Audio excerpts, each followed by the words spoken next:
Ingénieur Michel, Ouais. dixième, on a sillonné dans la ville, on retrouve les travaux par-ci par-là, notamment sur l'avenue de l'université. À quoi consistent ces travaux-là? Oui, effectivement, les travaux en cours, comme nous le disions tout à l'heure, consistent en la pose des canalisations. Alors, ces canalisations sont destinées à remplacer le réseau existant de la Régie des eaux.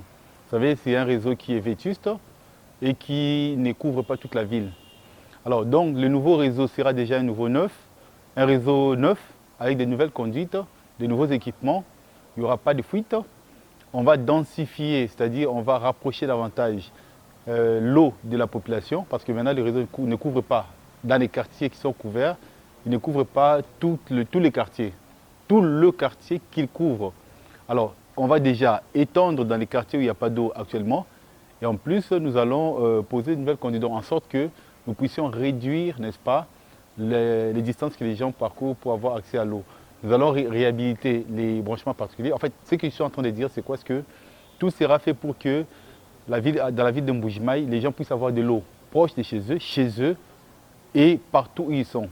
Parce qu'en réalité, les réseaux de l'eau, n'est-ce pas, vont couvrir toute la ville, y compris les extensions de la ville où les constructions sont en train d'être démarrées.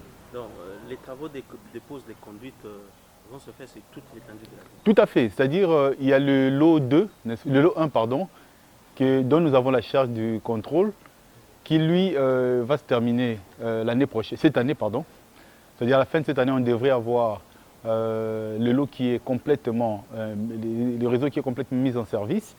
Et ce réseau-là permettra à ce que dans les quartiers dont je vous ai parlé, c'est-à-dire les communes de Mouya, les communes de Dibindi, pardon, que les gens puissent avoir accès à l'eau. Mais évidemment, il y a un deuxième projet qui n'est pas de notre responsabilité et qui vient de commencer, n'est-ce pas? Ce deuxième projet permettra, parce que maintenant, pour donner de l'eau à toute la ville de Mbujimaï.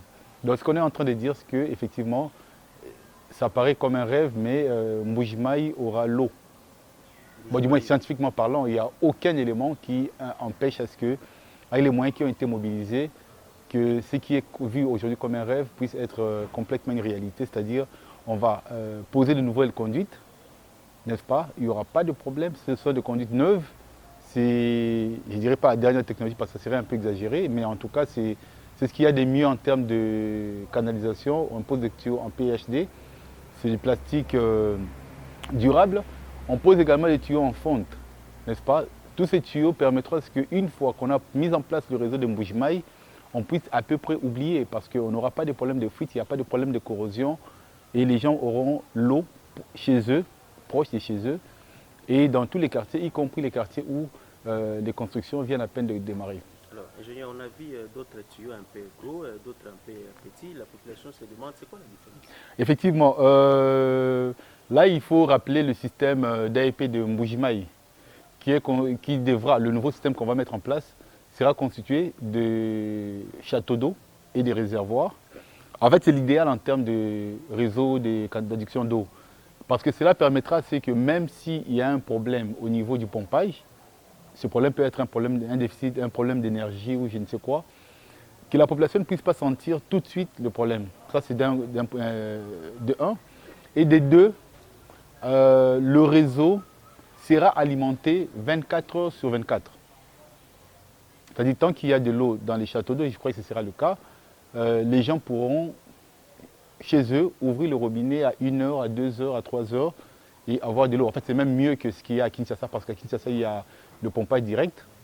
Ils essaient de fonctionner avec beaucoup de moyens, mais en Mbujimaï, avec les problèmes que la ville connaît, en fait, en réalité, c'est l'idéal pour toutes les villes. Hein. En cas de problème, en Mbujimaï, on va mettre en place un réseau qui permettra à ce qu'on ne puisse pas être dépendant des aléas de l'énergie.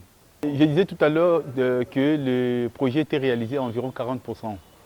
Mais il faut bien comprendre que c'est 40% depuis la phase des travaux depuis septembre, parce qu'avant, on avait eu des problèmes divers liés aux approvisionnements, la ville est enclavée, et aussi à l'impact du Covid, qui a touché un peu tous les pays du monde et perturbé les circuits de commerce international. Or, la plupart des produits, des fournitures sont importées. Alors, donc, c'est un avancement qui est très intéressant et qui permettra c'est que le délai initial des travaux n'est-ce pas, puissent être respectés. Et dans notre cas, je pense qu'à partir de la fin de l'année, c'est-à-dire vers autour de août-octobre, les gens devraient commencer déjà à avoir de l'eau dans le nouveau réseau. Les images sont tristes et heureusement, bon, nous avons quand même le privilège de faire en sorte que ces images devraient être bientôt oubliées. C'est-à-dire, en fait, scientifiquement parlant, on a fait des études, il y a des ressources disponibles, aussi bien les ressources naturelles que les ressources financières, n'est-ce pas, qui feront que il n'y a rien à ce stade, à moins qu'il y ait vraiment un événement imprévu, qui devrait faire en sorte que, là je parle techniquement, qui devrait faire en sorte que la ville puisse avoir de l'eau.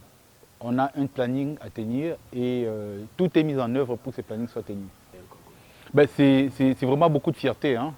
Beaucoup de fierté parce que partout où nous passons, les gens nous disent c'est historique.